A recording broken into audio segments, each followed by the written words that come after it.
he called me up one day. He said, I've got a tape from a friend of mine, Peter Rudge, who manages The Who, and they've got a new album, and he wanted me to play it for you and to let him know if you think there's anything to it, if it's something that would work on the radio, because I'd already broken a bunch of hits that year in Boston.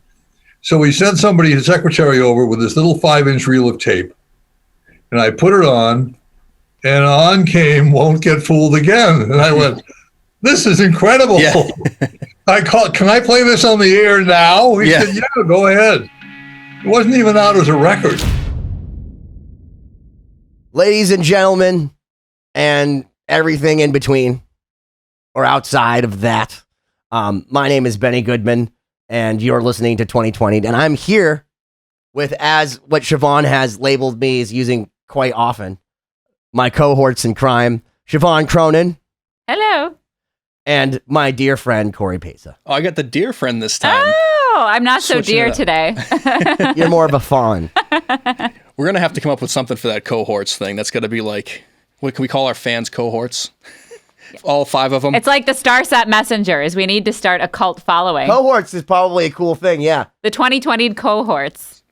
So someone out there, start a fan club. It doesn't quite roll off the tongue, but it's for our 5 listeners. We'll keep working on that one. Well, this week we have actually a very, very, very talented, groundbreaking, legendary, and that's not even like overselling it, legendary DJ that kind of broke through a lot of different barriers in music in general and broke so many people, from Lady Gaga to Taylor Swift to stuff from Earth, Wind and Fire and The Who and like all kinds of stuff. And just an incredible entrepreneur in the arena of radio and television, whatever, audio, video, music. And that guy is John Garabedian. The one, the only. The open house party himself. Yeah, who came on to school us in the art of the interview. It's a bit intimidating when you have a professional with, I would refer to us, we can't even say the better side of ideal, like Ben says. I think we're the lower side of amateur. The lower side of amateur. I gotta say, though, that I learned more in that interview about Siobhán than I have in a decade, but I gotta also admit that I forgot all of it since then, so maybe I should watch this episode. Yeah, we'll be tuning in with you guys. So here it is, part 1 with John Garabedian.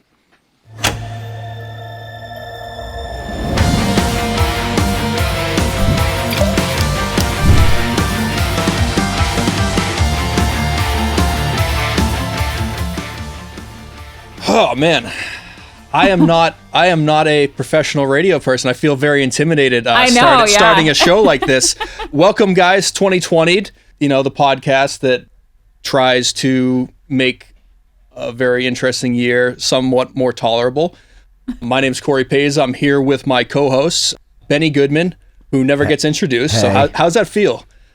Well, first up, I want to call the bullshit on you, because didn't you work for WBZ like as a professional radio guy for years? I worked in the production department behind the scenes. So I'm just saying, you just 2020'd our audience into thinking that you were a newbie, that you were an artard. You're gonna introduce Siobhán. So yes, I was gonna say, ladies should be first. Ladies should always be first. Well, it's fine because I forgot to introduce both of you the other day. Right. You're a lady. I don't mind being last entitled this time. You know what? I don't subscribe to the gender patriarchy stuff, whatever. Anyways, Siobhán Cronin is also with us. Hey! Welcome. And our very special guest today, someone that I've yet to actually speak with, but I've heard so much about, Mr. John Garabedian. John welcome. Garabedian. Welcome, John. And to let everyone know, I'm going to give him the proper intro. John is a radio legend. He actually started TV legend also. Well, we haven't even gotten to that, Siobhán, but thank you for mentioning that. All right, okay. But he WBCN in Boston, which was a huge radio station, championed that. Had V66, which was concurrent to MTV in the 80s, and he was doing the 24-hour live music thing, and he has his own documentary on this guy, and he just happens to be one of the best interviewers in the entire world. He has his own autobiography. I casually went to his house, and he's like, by the way, here's my Rolling Stone article they wrote on me in the 70s. He does everything. He literally has been everywhere, and in fact, if there's something that could stump him, I hope that we can do it on tape so that everyone knows it actually happened. Because if you tell him that it happened, he may argue with you. John Garabedian. Thank you, Benny. That was great. I learned from the best. And now you can begin to judge us based on our interviewing skills. Yes, please. Yeah, well, so I don't know what to say. What would you like to talk about? This is your podcast. First and foremost, John, how has your 2020 been? How has this year treated you? Well, like everyone else, it's had its moments of goodness and a lot of, shit. I mean, we're all living in this this horrible world where we're not supposed to see anybody. I think that sounds great to me. I hate seeing maybe anybody. we revel in Any that excuse isolation. to not leave my house is fantastic. The only place you have to go is, besides the bathroom, is the supermarket, and it's the worst place to go because everybody's there. Exactly. And then you go back into your cave and you're there, and then you see these people with no masks. Or the most aggravating is these friggin' idiots with the mask here. Yeah. It's like you breathe through your fucking nose. What are you wearing it down there for? It's the whole idea is the water vapor comes out with the virus in it. Yeah. And these people, what are they thinking? Why bother with the mask? Either wear it or don't wear it. Who are you kidding? I like the chin diapers. I was just going to say the chin yeah. Yeah, and then we had Thanksgiving, which was, you get these stupid people. They invite the whole brood over. They've got a dozen people. One of them happens to work as a public something, and they see people all the time. They have the virus. And then grandma, she came to Thanksgiving, but she's dying in the hospital on Christmas. I mean, it's like, oh my God. John, numbers have doubled. They're crazy. You are aware that there are people in this world that still think the earth is flat, that there were no dinosaurs, that global warming is just a facade. Like, those people exist. They're at Walmart and they're breathing with their noses over their masks. Yeah, but if the world is flat, the social distancing would have pushed half them off the edge at this point. They are being pushed off the edge, Siobhán. Literally and figuratively. I don't know how, but somehow there's a whole breed of people, and there are 74 million of them who voted for Trump. And these people, a good proportion of them, they would rather subscribe to a conspiracy theory than search out the truth. They skim the news and they get the news from one source. And of course, the news media now has split. It's not one monoculture where we're all watching, one network newscast every night. We're watching Fox on one side, MSNBC on the other. So everyone's got their favorite place to go that just feeds them the same. Not just that, but you have every website that can cater to whatever you want to believe. Well, and the social media that optimizes, so you're only looking for what you want to hear. So then there's nothing to challenge that. So your sidebar on Facebook, it's literally hearing you, because John and I have experienced this. I've been at John's house, obviously before all this crazy COVID stuff, and we've been talking about the most random things. I think I said Flava Flav, and the next thing up on like his iPad is like Public Enemy, and I'm like, yeah. What they're listening. They say it's what led to that conversation? Some kind of algorithmic thing that they anticipate. No, that you can't anticipate. I'm going to say Flava Flav. That's not something you're anticipating. You're hearing me. Someone at Google's laughing, and John's going, "Sure, hi Alexa, let me tell you more about my life." Well, just go to Google and just Google anything. And if you're going to buy something, you Google gas stoves. Try it. Next couple of days, you're going to start getting ads for gas stoves, or for Best Buy, or for Home Depot appliances. Google, if you use Gmail, they read your mail. They have bots that go in there and pick out keywords so they can target you for advertising. Is there a weird thing about that? They're the biggest, but they're not the worst. Is it wrong that I almost feel special that they're reading my stuff? Because I always feel like no one reads anything I write. Someone cares. Someone's paying attention. Gosh. It's good to know I'm not alone. How about you personally, John? Like what are you up to in 2020? How are you keeping busy? Oh, I don't know. Let's see. What am I doing? I don't know. I have my hobby is airplanes. I'm a pilot, and I love airplanes. Well, it's the ultimate social distance. Right. Yeah. Well, that's nice. You can go up in an airplane and go anywhere. In fact, for Christmas, I was thinking of going down to North Carolina to visit some friends of mine. And I just hop in my plane, and in 4.5 hours. I was saying this the other day. That's great. Because we had Ernie Bach on our show, and he has a plane as well. But I can't go and travel and do anything fun because I'm scared of the outside world. But you could just go in your plane and fly out to wherever you want to go. And there's got to be some form of like liberation and feeling that like at the end of the day, screw this. I could get into my tail dragger. The winds are fine. I'm out. There is, but the problem now is there's so much COVID everywhere. Everywhere except certain states have a 2-week period where you can. If I fly out of Massachusetts, if I go to Vermont, I am supposed to isolate for 2 weeks, or 1 week with a COVID test that comes out negative at the end of 1 week. And then if I want to come back to Massachusetts, it's the same thing. And if I don't fill out the form, it's a $500 a day fine. Yep.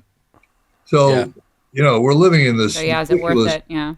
Yeah, I mean, until COVID. Well, we have to cut off our nose to spite our faces, and that's literally what's happening because people's noses are outside of the damn mask. And because here's the thing, John, we're like alcoholics, all right? That like we get to the 87th day, and we're like, you know what? We're almost at 90. I almost got that chip. Whatever, screw it. Let's have some Svedka.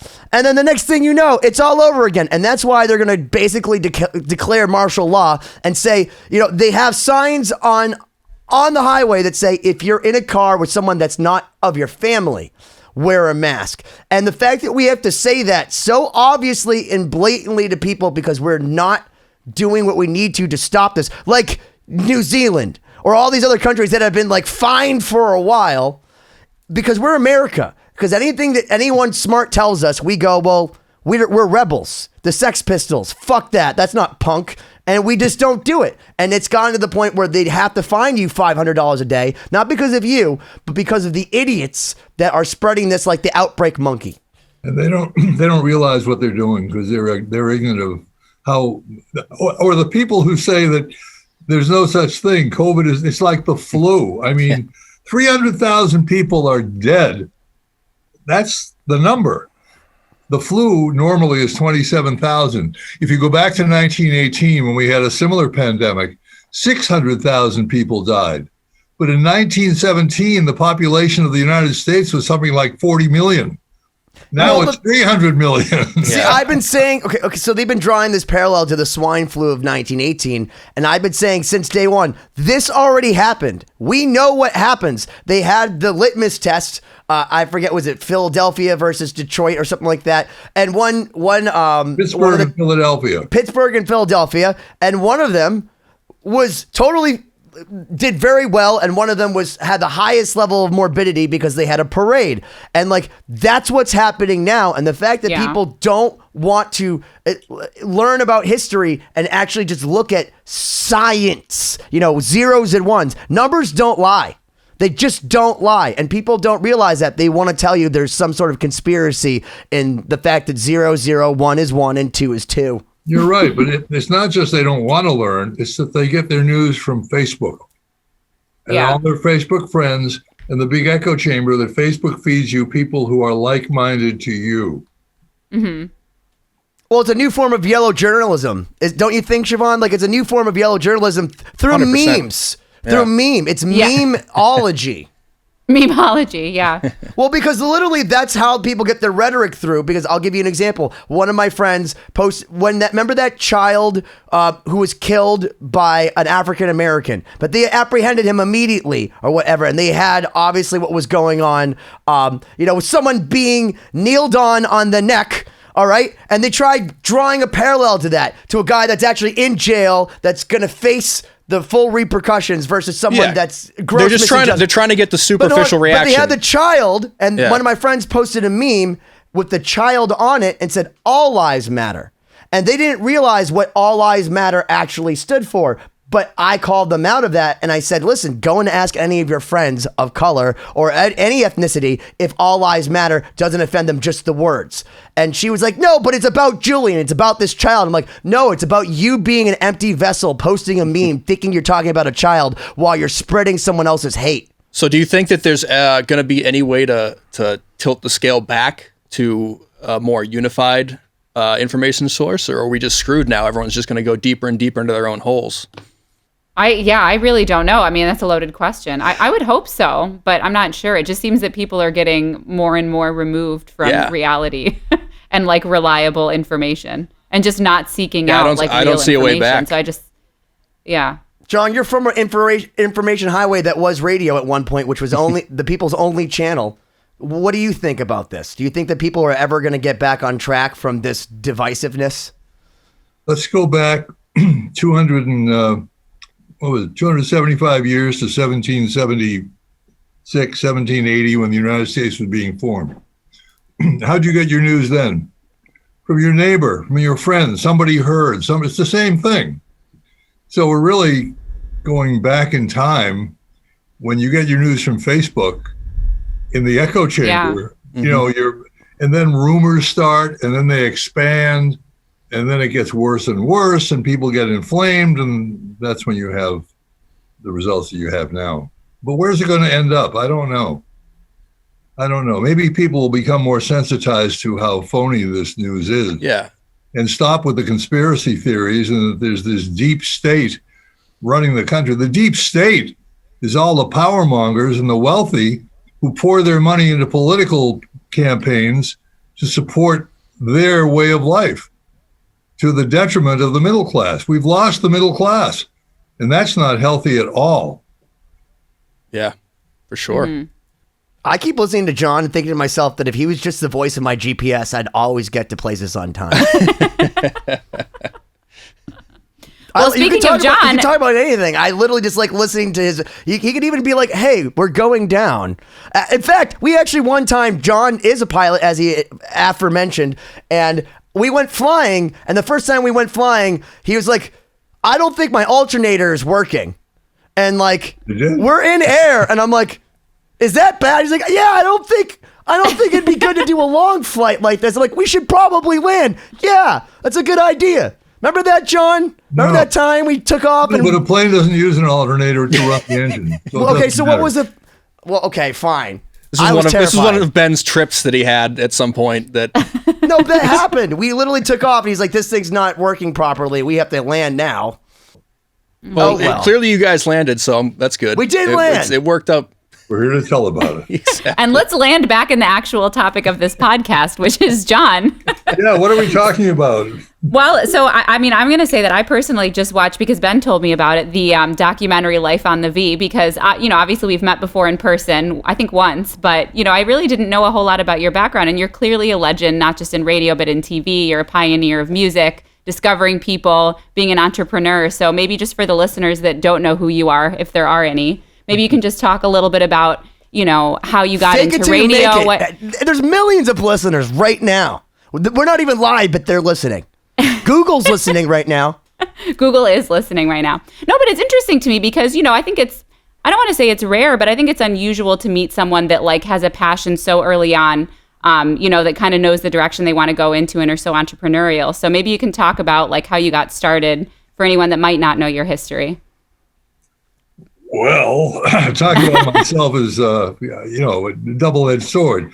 Of course, I'd like to talk about me, but I hate to talk about me. I was very lucky when I was a kid. I was brought up by two incredible parents. My mom was more incredible in many ways than my dad. My dad was very strict and stoic, but my mother was a million possibilities. You can be anything you want to be. You can do what you want to do. So I learned at an early age to differentiate between what I thought was right and what I thought I didn't understand. There were so many things in life. As a child, I'd look at it and say, well, they say it's this way, but that doesn't make any sense. I mean, for instance, religion. I was brought up a Unitarian, which is a sort of Christian, but I couldn't figure out, well, if Jesus is supposed to be a Lord, what's a Lord? And who's God? And how do they always the Son of God? Well, what does that mean? Is he some guy running around up in the sky? Well, where does he live, on a planet? I mean, I couldn't put any of it together. And brought to you by Philosophy 101. Huh? I said brought to you by Philosophy 101. Right, but as children, if we're taught, we teach our children to open their minds and think, and evaluate things for our own decision. My mother said to me, if you ever believe something is right, it's right. Don't let people talk you out of it. So at an early age, I learned to follow that I loved. And I always believed if I loved something and followed it, I'd do better at that than I would doing something I didn't love. No diss on ditch diggers, but digging ditches was nothing that I would enjoy. But I did enjoy music, and I enjoyed electronics, and I enjoyed radio. And I was sort of like, my oldest sibling, I had two sisters, 10 and 14 years older than me. So I was like this little blonde-haired, curly-haired kid that they all paid attention to. So I loved being the entertainer and the center of attention. So I got that from that. So as I grew up, I just was pursuing the things I loved. And that's all I've ever done. I've never tried to make money. I've never tried to do anything for any reason than I just thought it was really fun and interesting to do. And the name of my book is The Harmony of Parts. But you take what I just said and put that together with the fact that I've enjoyed some success in life and financially and all that. It's because of the harmony of parts. It's that everything in my life has pretty well fit together. And the more I could get it to fit together, the more power I had to become. Well, hold on. I actually have my copy of The Harmony of Parts because when I first met you, I'd heard about you for 20 years vicariously through one of our friends. And we were actually at a Joe Perry show. And I heard your voice and I went and introduced myself because I'm like, I got to know this guy. And he's like, hi, I'm John Garabedian. I'm like, I'm Benny Goodman. And we kind of like had made this mental connection because our friend Scott had been speaking of the other person for so long. And Scott had told me, before you go meet John, read his book, The Harmony of Parts. And my favorite part of it, because I look at the pictures, is... I was going to say, have you yet read it? Is the $1 million question. We'll get to that. There's an epilogue. Okay, which means the end of the book. That you're going to read for the first time right now live. No. But what it is, it's all kidding. The pictures of all the people that John has either worked with, broke, or has come on his show. And I'm just going to read some of them off the top of my head. Peter Frampton, Billy Joel, Janet Jackson, Liza Minnelli, Tiny Tim, Vanilla Ice, Cher, Donna Summer, Sinead O'Connor, TLC, John Bon Jovi, Matchbox 20, Alicia Keys, Enrique Iglesias, Mariah Carey, Lionel, Richie, Gwen Stefani, Paul Oakenfold, Christina Aguilera. Like, it's literally like if I slam poetry this. And Kanye West, don't forget. I mean, there's so many more. But what people don't understand, that's just the short list, yeah. In knowing you, I found out that you also were the guy that announced all the bands at the Boston Garden. Yeah. So there's all of these pop stars, but then I'm like, okay, well, how about Jim Morrison? And then you told me a story about, why don't you tell us the Jim Morrison story? Because I tried to stump him, like, oh, well, you never met Jim Morrison. And then he says... Yeah, I emceed two Jim Morrison shows.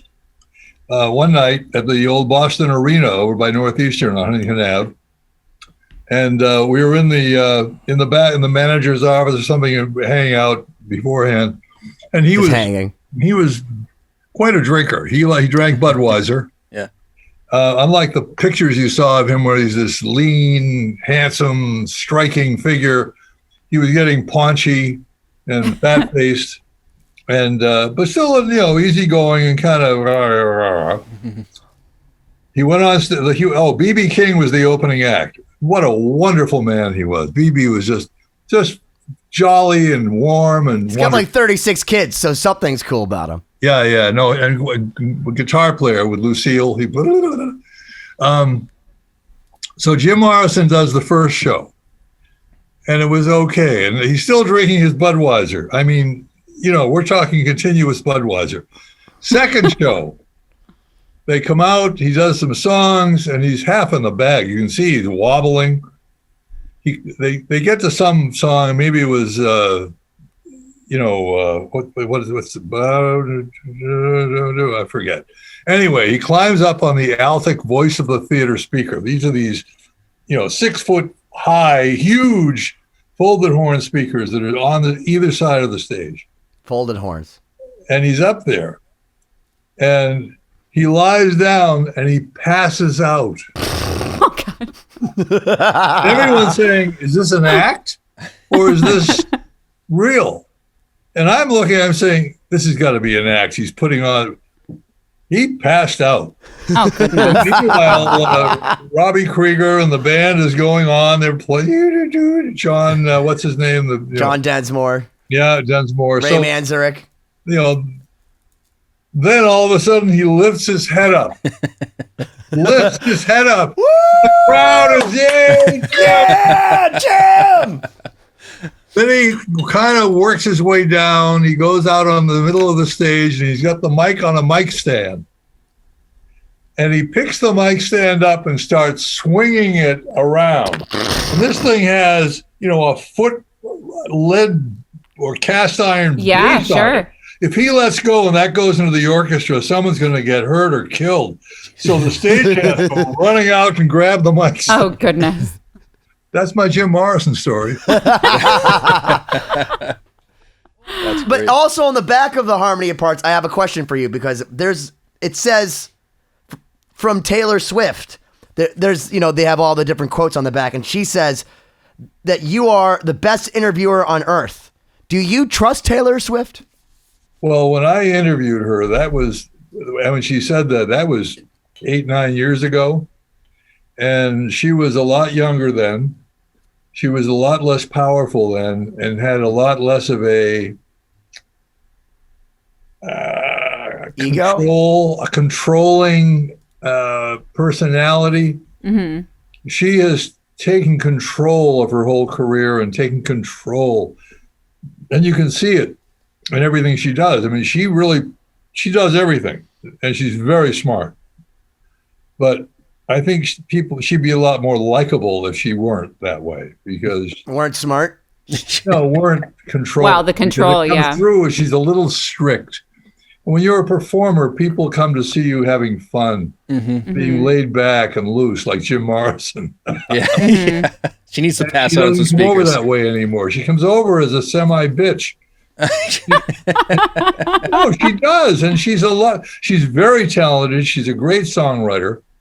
But like a lot of artists who turn 30 years old, I don't even know how old she is. How old?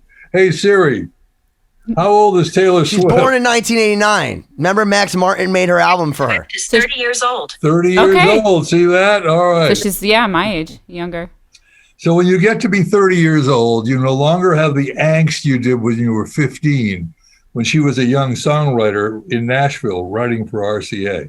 You no longer have all the wonderment of the world and discovering, and you're writing these poems almost like your diary, which is how her songwriting talents were unfolded. And they're brilliant. Her songwriting is brilliant. Mm-hmm. But now you're becoming a mature woman, and, the audience for music is younger. Mm-hmm. And you're writing stuff for people who are older. And those people are not the big music consumers. So John, you don't necessarily think it was a good idea from her going from writing from her diary to having a Swedish old guy with a beard and long hair write for her?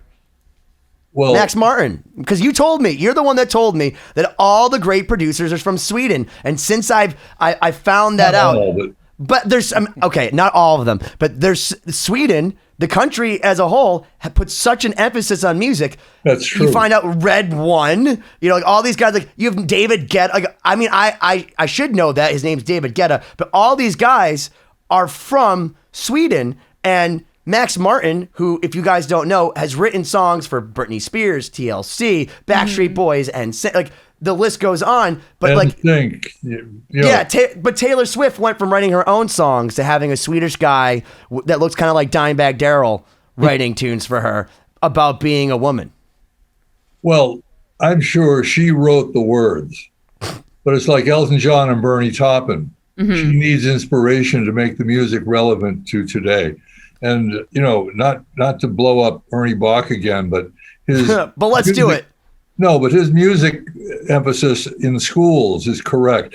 That's why Sweden produces so much great music, because in the schools, music is such an integral part of what they teach the kids, which, as you know, as a musician, it teaches you a different way to think and conceptualize. Absolutely. Which is why when you get rid of it in our schools, it's terrible, because now kids become just robots and everything becomes digital instead of, analog, the way musicians think. Yeah, no, absolutely. Well, yeah, the creative and the analytical work together in so many ways. I completely agree. Yeah, I mean, my mom grew up in Europe, and that's something that she laments all the time. I mean, I luckily studied music growing up, as a lot of us did, but yeah, I mean, it's definitely missing in your standard public education here. Yeah, you have to seek it out on your own, at least like where I grew up. They'd give you the recorder in second grade and say, here, play Hot Cross Buns. But after that, if you didn't actively go and seek out, John broke that song. Did you know that? Yeah, John broke. Right, yeah. Got the gold record on the wall. About music drives us is Ernie Bach's, pet charity. Yeah. And it does a wonderful thing, providing instruments for kids in school. Well, when he came on the show, he was telling us how he was giving out 700 ukuleles. And the thing is that's great, and John, you've seen this too, is that Ernie goes himself and is handing out, he's like the Oprah of instruments. He's like, Santa Claus. Everybody gets a recorder. Everybody gets a ukulele. And he's always excited and stoked like it's his first time ever seeing children excited about music. But it's always the first time. He is such a ham, but he is so good at it. He is so a honey-baked ham. He should be a host of a TV show because he's so interesting. I mean, I love Ernie. I just love seeing. So another thing I read on the back of this book, which leads to my all-time favorite John Garabedian story, and there's so many because John, I have to thank you because John has become one of my true friends and confidants, and being in entertainment, having a sounding board like someone like John, and I love John because John's in his, I don't want to say how old he is because he doesn't look as old as he actually is by any means. And he'll tell you himself, look at his hands. They look like a young child's. Yeah, they're perfect. No wrinkles, nothing. But he always has his finger on the pulse. I remember when Cardi B came out, I was like, what is this crap? Because I was a DJ working weddings and whatnot. And John's like, you got to listen to this Cardi B. She's got something special. And she's like, got it, yeah. Yeah, but you've done that for so long. I remember going in your studio and you're playing Sandstorm by Darude. And if you know that song, just like, yeah. It's like this, the one of the Everyone first knows EDMs. it, yeah. Everyone knows it. But John just decided back in 1999 or 2000, whatever it was, we should just have this weird Darude band and he makes it number one. You were responsible for so many songs, John. How did you... Can you talk to us about some songs that maybe people didn't know? Because I walked around your house and I found even out the Star Wars song, the Cantina song from Star Wars. Wasn't it you that I saw a record on your wall because of it? Yeah, well, they all happen different ways, and I've been doing it my whole career. The whole idea is you've got to, first of all, you have a platform so you can reach enough people to make it happen. A great story is Won't Get Fooled Again by The Who. It's a good one. The Who had not had a hit since 1966, which was, I think I Can See for Miles, one of those songs, Happy Jack, one of those. Anyway, they were dead. And in 1971, I was program director of a station in Boston, which was called WMEX. And I did the afternoon show. And so Don Law, who legend in Boston back then, and I guess now is retired or heavily involved. He called me up one day. He said, "I've got a tape from a friend of mine, Peter Rudge, who manages the Who, and they've got a new album, and he wanted me to play it for you, and to let him know if you think there's anything to it, if it's something that would work on the radio, because I'd already broken a bunch of hits that year in Boston."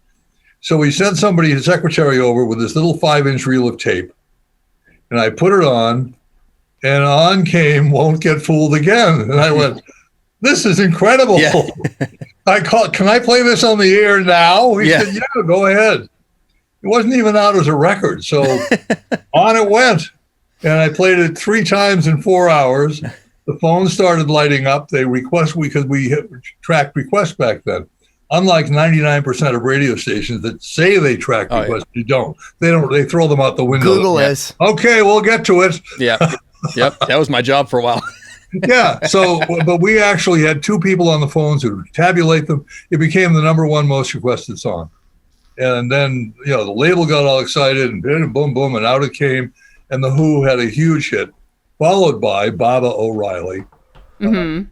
and then, Behind Blue Eyes and blah, blah, blah, blah, blah.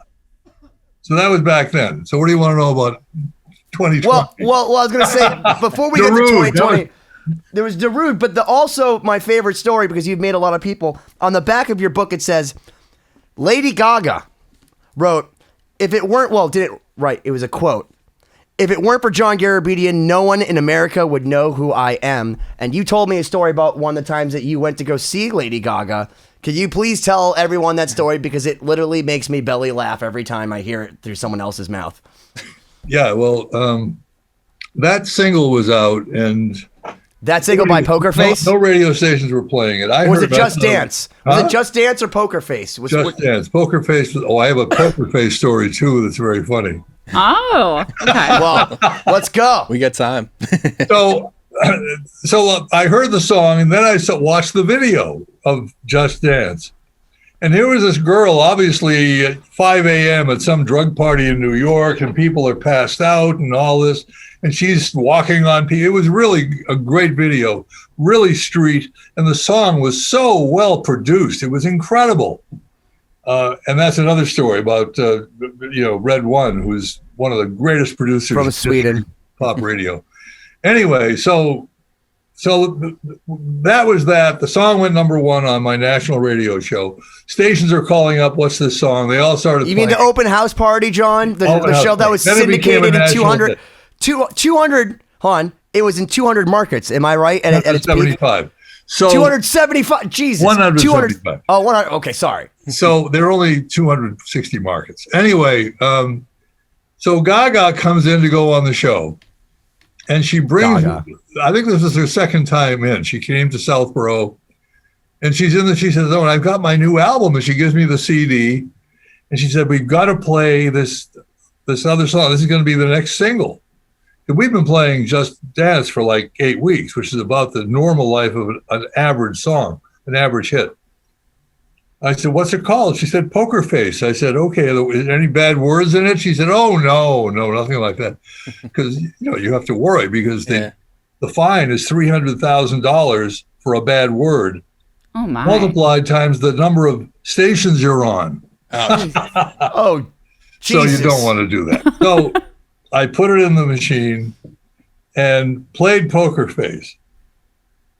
And at the end, I'm listening, I'm going, does this sound like what I don't know. And so she's there, and when people are calling up, hi, Lady Gaga, blah, blah, blah, blah, blah. Anyway, off she goes. The next morning, Sunday morning, I go down to the studio and I play it. And at the end, it goes, fa, fa, fa, pa, pa, pa, pa, Poker Face. It's supposed to say that. I was hearing fa, fa, fa, fa, fa, fucker face. Yeah. Yeah. And that's not Poker Face, it's fa, fa, fucker face. John, get your brain out of the gutter. Jesus Christ, poor Lady Gaga. Well, stations are playing it, and every time I'd hear it on Kiss 108, it was fucker face, and Pro FM in Providence, and it definitely says that. Well, the label sent us a new mix. Well, it wasn't just a mix; she had to re-sing it. Yeah, and it was clearly "pa pa pa Poker Face." Yeah, Poker Face, not Poker Face, and not fucker face. So that's my other Lady Gaga. So the story that you're relating to, the good one, is she was performing at what is now the Bach Center for the Performing Arts, the Bach Center, the Music Hall, as it was known back in the day, or the Metropolitan Theater. And I went backstage before the show and interviewed her. And she was, lovely and blah, blah, blah. And we had a nice chat. She's very intelligent. She's very sweet. She's a really nice person. And so afterwards, I go upstairs and I'm with a friend of mine, Brian Linderland, and we're in the audience and we're watching her. And Brian says to me, he said, you only stay for 5 songs. I said, yeah, well, I've heard it, blah, blah, blah. I hate hearing songs I don't know or like. Like an artist will get up and do all their new material. Get me out of here. I want to hear the hits. I don't want to hear all this crap, this unproven stuff that is probably not a hit. I want to hear the good hooks, the great production, blah, blah, blah, blah. So we left after like 5 songs. And the next song ended, and she stopped, and she went, and I want to thank John Garabedian, who's here tonight, and blah, blah, blah.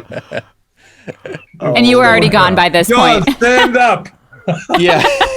John's like, I am standing up. I'm in line at Dunkin' Donuts, like 3 blocks down, with my poker face on that Lady Gaga's calling me out. By the way, we watched the documentary together on Lady Gaga, and she's really cool. But it was really interesting to watch it with you because you're like, oh, well, when she was like this and blah, blah, blah. And it's so fascinating because you are so in tune with people's personalities. And like, I mean, I don't doubt Taylor Swift believing that you were the best interviewer on earth because I've heard your interviews. And I told, Siobhán and Cory today that you probably would be more, you're so much more used to interviewing people than being interviewed that is it strange to have it turned around? Because I find you one of the most interesting people I've ever spoken with. Oh, well, I'm honored. Thank you. No, it isn't. It isn't. It's funny. Before we move on, I was going to say that when I was a young kid, I was always into music, and I'd listen to songs. I started classical piano when I was 3 years old. I quit it when I was 7. I hated it. It was rigid. But the listening to records that were hits back then and through the years, it just occurred to me that what makes a song a hit is the song and the production. And generally, the artist, unless it's an exceptional artist with great style and unique voicing and so forth, phrasing and all, like Jim Morrison was, it's the production and the song. It's when I was a little kid, it's the orchestra, it's the arrangement. That's what makes a hit. And that's what happened to Lady Gaga. She just, like Taylor Swift, when she started out, Troy Carter was her manager. She had all these people around her that Troy had set up, and including Max Martin, Red One, who produced her first album, produced Just Dance, produced Poker Face, produced Bad Romance, these great productions, which really showcased her, but it was the production and the song. Now Lady Gaga decides, it's me, it's all me, and I'm going to write the songs, and we're going to do this and that, and away she went. And her career went right down the tubes because she couldn't sustain it. She didn't have that production sound that everybody loved. And if you want to hear what her producer's doing today, take a look at the charts. The number 2 song in America is a song by a very unknown singer named Ava Max, who comes from Milwaukee, called Kings and Queens. It's a female empowerment song. It was produced by Red One. And if you hear it and you say, this is Lady Gaga. Yeah. Oh, it's Red One. Interesting. It's Red One doing what Lady Gaga should have done had she not usurped him as being a huge part of her writing / production force. That's right. And it happens so often because the thing is, and we were talking about this on a previous podcast when we were talking with Steve Stevens, was how important is a producer actually the sound of things. And certainly in pop music, whereas with rock and roll, sometimes it's just capturing the moment. With pop music, it's sometimes even more important than the artists themselves because people don't realize that someone like Lady Gaga is literally oftentimes being emailed a song with some dude in Sweden altering his voice, doing all the different layers, setting something that sounds like it's almost mastered to you of the actual song that you hear on the radio with a guy doing the voices. And there's a lot to be said for that. And people think, oh my God, she sat at home and killed herself doing this. No, she literally just imitated some dude from Sweden writing an awesome song. And a lot of people discount that. And that's why Max Martin and Red One have infinite number 1 hits because they know how to make a song sound they know how to make a number 1 song. I interviewed Calvin Harris back when This Is What You Came For by him was a big hit with Rihanna. He's a nobody. Well, yeah, but he's a great writer. I'm joking. He's joking with everybody. But Calvin Harris, he's made more money in one night DJing than I ever will in my entire lifetime, John. He never met Rihanna. She sang her part in New York, and he was in L.A. Steve Stevens is out of here. He doesn't do that. That's way too bougie for him.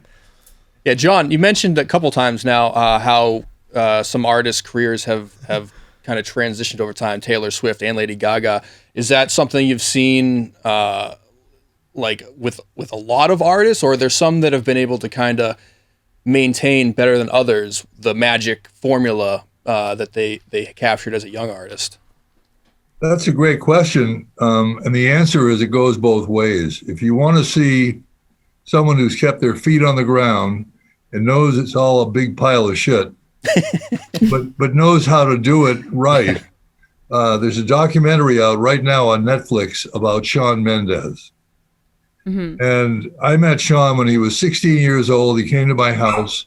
They brought him over with Andrew, his manager, and back then he was very grounded and very humble. But he since he was a child, he always wanted to be a performer, and he wanted to write. He said, it says in the documentary, he said to his dad, "I want to be a songwriter too." And the dad says, "Well, have you ever written a song?" And Shawn said, "No." He said, "Well, go write a song, see if you're any good at it." And that's how he started. Yeah. And if you really should watch the Shawn Mendes documentary. You know what I did, John? Yeah. I saw Shawn Mendes came up in my Facebook side profile, and he had a limited edition CD signed by him for $9.95, and I bought it. And I'm seeing them go on eBay for like $250 because I believed in Shawn Mendes the second you told me that Shawn Mendes was a big deal, because I never knew he was a big deal, and you actually sat me down and said, "Watch this guy." And yeah, so let's hear more about John's opinion on him. Well, okay. Fine. Cory. Yes, he's a great singer. He's a great songwriter, and a great performer. And his new video for the song Wonder is just spectacular. And, you know, he's been working out. He runs to this cliff and the ocean smashes up.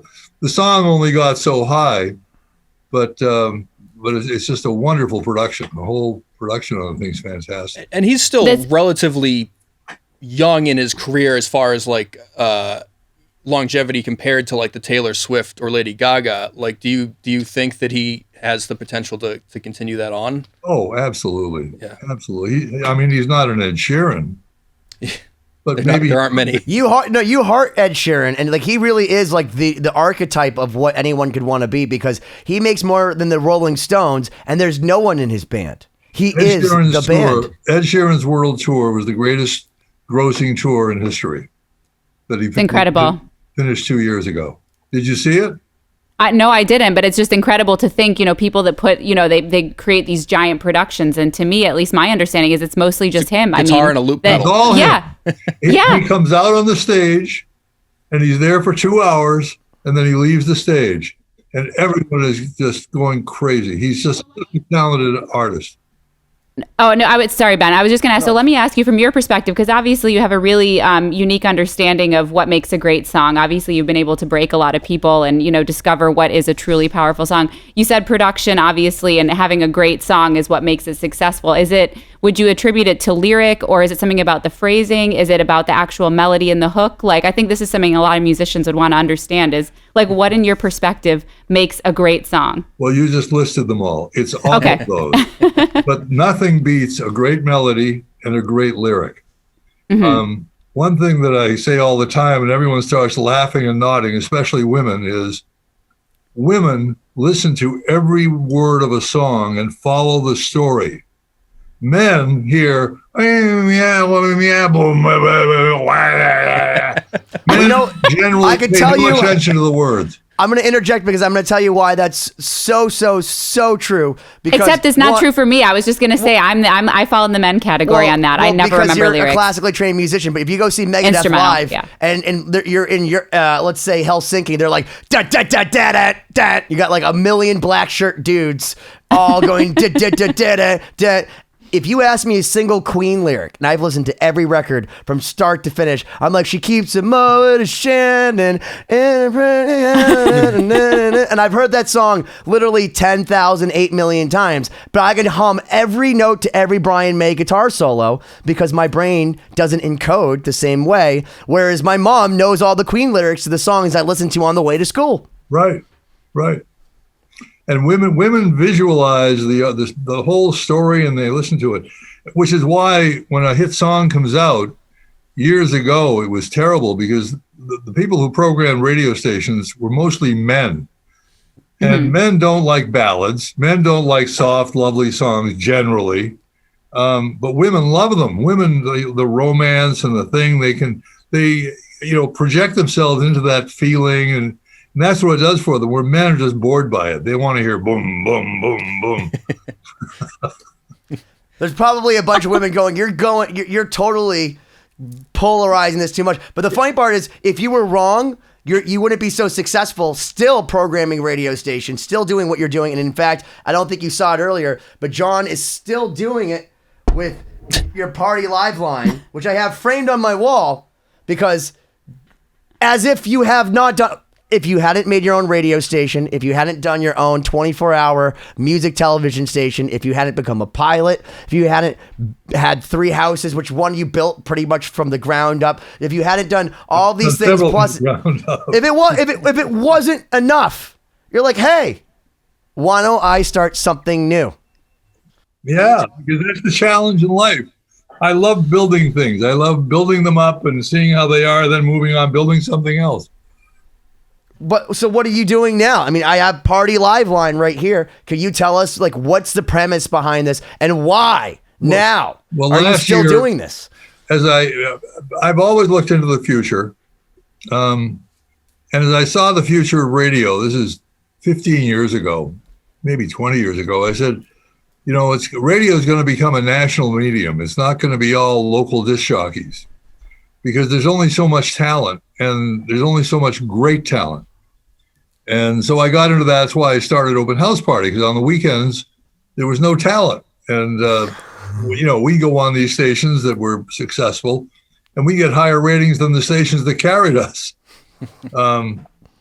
So back last year, radio was cutting their employment ranks, mostly iHeart. iHeart was having these RIFs, reduction in force. And they'd have one, and they let go 50 people and 100 people and all these career people. And I'm going, wow, this is the change. It's finally coming. I thought it should happen 10 years ago, but it didn't, because the people who run radio off with their heads. Yeah, I missed that by a year. They're mostly salespeople who became managers. So all they care about is sales. Or bass players. The product, boom, boom, boom, boom, boom, boom. No, Cory literally left WBZ, where he was a professional in radio, to be a bass player. He lied to everyone through the intro. I just want everyone to know. Yeah, a year after I left radio, they eliminated my entire department and combined a bunch of radio stations in Boston. Oh, you mean the merger where Entercom, Beasley, iHeart? Yeah, so I was with CBS Radio. They got bought out, and then WBZ went to iHeart, and then now it's just been chop. And now WBZ and WRKO literally come from the same studio. Yeah. Crazy. Well, and I wanted to talk to you about this because I know some of us have seen this documentary, but you made me watch the David Foster documentary. And for those that don't know who David Foster is, one thing that you and David Foster have in common is you are both relentless and never give up and always have things going on. Like, I walk into your house, there's all these lights on the wall. You're like, Benny, these are the weather patterns going over Massachusetts live right now. Green means this, and blue and red's bad. Well, that's the whole East Coast, actually. I know it is, because you told me. It's an LED for every airport, and it's yellow. I mean, it's green, blue, red. But the parallels between a guy like, because the whole documentary, and not to spoil the thing, but it's basically how it starts, is David Foster has done gajillions of things, sold tons of records, but can he make it on Broadway after all of this? And that's kind of how I feel like you could have been in 1985. You could have just been like, I'm done with this. You know what? V66, I've done my thing. But then you're like, I'm going to do another radio station. I'm going to start this and that. And like, it's literally never ending. And then when I walk into your house, like I said, you're telling me live weather patterns at all times. But that's what comes down to doing what you love. Nobody says it better than Steve Jobs. And anybody watching this would be very smart to immediately write down Steve Jobs, Stanford University. One of the greatest speeches ever. Yep. It's the commencement speech at Stanford, and he talks about following your dreams. And he talks about the fact that you can't follow the dots. You can't, put that down ahead of time. You can only follow your dreams, and then what happens behind you will be the story of your life. Absolutely. And just kind of to continue with what we started, which is along these lines. What we started. Why don't you talk about the Party LiveLine a little bit and how that came to be and how that's your like kind of latest creation that you've been building? Well, that's sort of. I own 4 radio stations on Cape Cod, which I think are great radio stations. John, why would you ever say they were bad radio stations? Because then you're going to derail him again. Yeah, but I think they're great. They really are. We have a great crew down there, and they do awesome work. I've had the same crew there for 8 years. Nobody's changed. Yes. We have the same people. Everybody's happy. They work together. It's just nice. No drama. But to Cory's point, which is a continuation of what I was saying earlier, all of a sudden we have COVID. And by March, they order all the businesses shut, all the restaurants shut down. You can't go anywhere. You can't buy anything. Well, if all your car dealers, everybody, if all your advertisers are closed, guess what? They're not going to run ads saying, come on down. Yeah. Right. Yeah. So all of a sudden, everybody in radio's revenues just went off a cliff. We're talking 80, 90% of your revenue gone in March and April. So these big companies like iHeart, which just came out of bankruptcy and wiped out $14 billion worth of money they owed people. There's now, the court said, okay, you don't owe it anymore. Now they only owe $6 billion. But they have interest payments that are due. And if they don't make those, they're going to be back in bankruptcy court again. So what are they doing? They've set up what they call our centers of excellence. Talk about a bullshit term. Let's put some lipstick on the pig. What they are is a place where they have, instead of every radio station having a music department that decides for Boston, for instance, what songs to play, or Manchester, New Hampshire, or Duluth, Minnesota, or whatever, we're all going to have it happen from one place. And we're going to have 4 people who'll do 50 radio stations in our center of excellence. Instead of having a production department to produce the commercials for our local advertisers in each radio station and customize them, we're going to have a center of excellence where they'll just crank it out like a big factory. Like an assembly line. Goodness. Yeah. That's what they've done. One size fits all. For disc jockeys, they take a disc jockey. The disc jockey does a live show for 4 or 5 hours, and that show goes out to 20 radio stations. And then before the disc jockey goes on the air, he or she sits down and records local liners. Don't forget the big parade tomorrow in Duluth. Yeah. And they send those out to each station. So the station, the music ends. Hey, don't forget the music Duluth on Y22. And, that's what it becomes, this machine. And it sounds like it. And what happens is the programming on radio sounds like shit. It's total shit. And in a period where Spotify, Pandora, Apple Music, Yahoo, YouTube, that's where people are going for their music, young people particularly, radio has no relevance. Why would I listen to music on a media that gives me 14 minutes of commercials every hour? Some guy talking about nothing I give a shit about. Why would I listen to that when I can listen to all my favorite songs or all my favorite artists all together? And what is missing is what radio has more than any other medium: companionship. The ability to form a bond with the listener, talk to the listener, be a companion, tell a joke, talk about the music, enhance that new music that nobody knows what it is. Here's a new song from the weekend, just came out, blah, blah, blah. How do you like his new look? Have a little contest, give away a prize, have some fun. That's what makes radio great. That's what makes radio better than Spotify, Pandora, YouTube, Apple Music, blah, blah, blah, blah, blah. And because of this cutbacks, which iHeart is doing, all the essence of that is gone. Yeah. And the listenership shows it. Teens, 18 to 24-year-olds, 25 to 30-year-olds, their time spent listening to radio is down, way down. And now you got automobiles where on the screen, like on my Tesla, I can put on my favorite stations on Sirius XM. Oh, I want to listen to BPM. I want to listen to Willie's House or Elvis Presley or dance music or a rock channel from XM, Sirius XM. It's just a button. Yeah.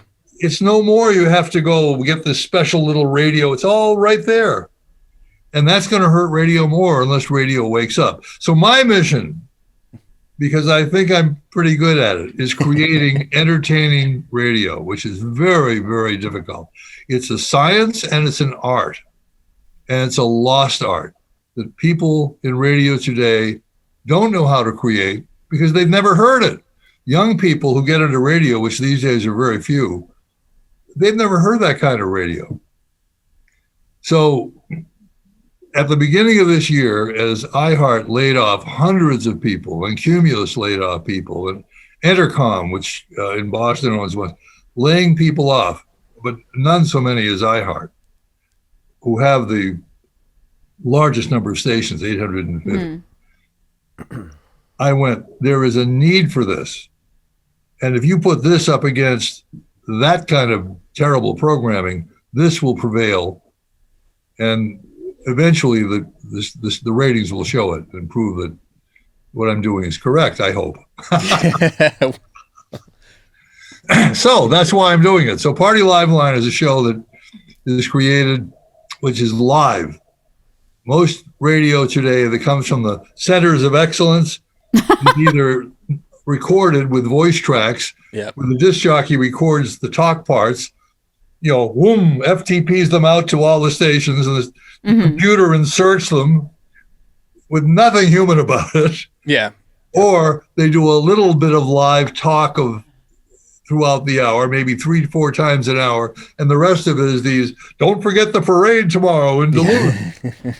So you know what? We know what yeah, it's very corporatized, severely missing that I totally love. So what John's not telling you is that he's doing this. So his whole, first off, your archetype for life is been 20. You are like the Nostradamus for 2020 because you live in Southborough, Massachusetts, and people thought you were in Boston.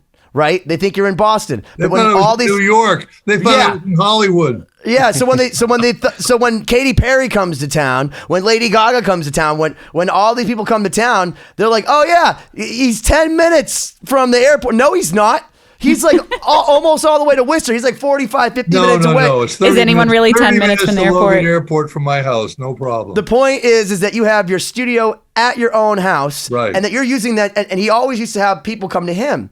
And now you have that same studio that everyone heard in 175 markets, and you have your new DJ Mason. And what he's doing also is an old radio thing where he'll take live calls and then mash it up and edit it perfectly and make it funny, or take out the uhs and the swears or whatever craziness he needs to do to make it real.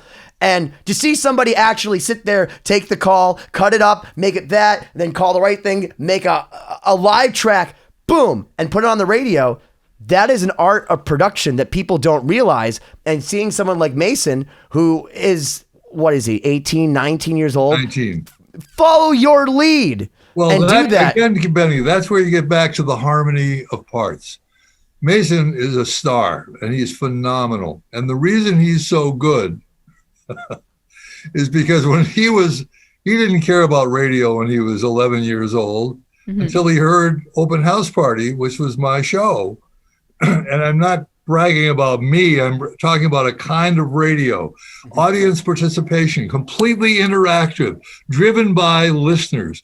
The music programmed from live requests that people are calling in, tabulated on Open House Party's case for what they wanted to hear on a Saturday night. Well, people would sit there by the phones trying to get through to talk to Adam Levine. I remember being like in 2000, you had Maroon 5 on, and our mutual friend Scott was like, oh yeah, they're going to be on. And you had this fantastic interview breaking this new band. And like, I tried calling to get through and be like, oh man, can I talk to this new band? And like now Maroon 5, they had Cardi B on their song. But that's what we did, was create charisma. Charisma is an excitement and energy. There's something going on that if you don't listen, you feel you're going to miss it. So Mason grew up listening to this. He became a super fan of Open House Party. And he was calling. You should have taken lessons on how to get through on the phone from him. He was calling every week, like this little kid. Hey, can I hear? And then as he got older, when he was 15, 16, he got a job working weekends at a little station in Appleton, Wisconsin, which is where he's from. And then he got a job doing DJing. First, he was running the photo booth, but he worked his way up to DJing for Extreme Entertainment, which is the largest party DJ service in Wisconsin. So they were doing, 2-3 weddings and parties every weekend. He made a lot of money too, and got very good at it and learned what crowds react to. There's nothing like being a DJ of a live event. It's funny because Mason and I will go, because you always know what songs are good, and you'll sometimes be like, Ciara 1-2 Step. It's still resonating with people. I'm like, that's the song? No, it's Ciara 1-2 Step. But then Mason and I will be like, well, how about Mr. Brightside by The Killers? And you're like, oh, well, that's not one. That's one but like we'll say something, or Stacy's Mom. I said you could play that at any wedding or whatever, and Mason's like, yeah, and you're like, that's the one, and you kind of look like, but when you're in front of a crowd, and Mason has this in spades, you learn just that learn. You're a DJ, you know that when you're fear driven. You've got to keep them on the floor, and if they all go and sit down, you're right. You learn the secret weapons. You get the weapons. Hey guys, so we're coming up on the end of our first hour here. I know we have a ton more to dive into. I know there's so much stuff. Yeah. So John, will you stick around? Will you stick around and talk to us just a little bit more and impart some of your wisdom? Because I think we all need to learn. Anything. Oh, be careful what you wish for. Yeah, he knows better. He'll retract it. Ladies and gentlemen, you've been 2020'd. Thank you, John Garabedian. Check out Party LiveLine with Mason, who's literally not a future star. He's a current star that you guys just don't know about yet, maybe. But if you don't, listen to Party LiveLine. And in the meantime... Yeah, the website, to listen online, it's download the app for Y101 Cape Cod. Y101 Cape Cod. It's a little purple icon available on Android and iPhone. Or listen, if you're on Cape Cod, listen to Y101. Or if you're in Nebraska, listen to whatever it is, Hits 106.7. And if you're in Muscle Shoals, I mean, it's exploding all over the country. We get a lot of downloads in India, so as long as they can find it there. Did John Garabedian just give us a tag? That's freaking awesome. We just got Open House Party on 2020. Ladies and gentlemen, stick around for episode 2 coming up later this week.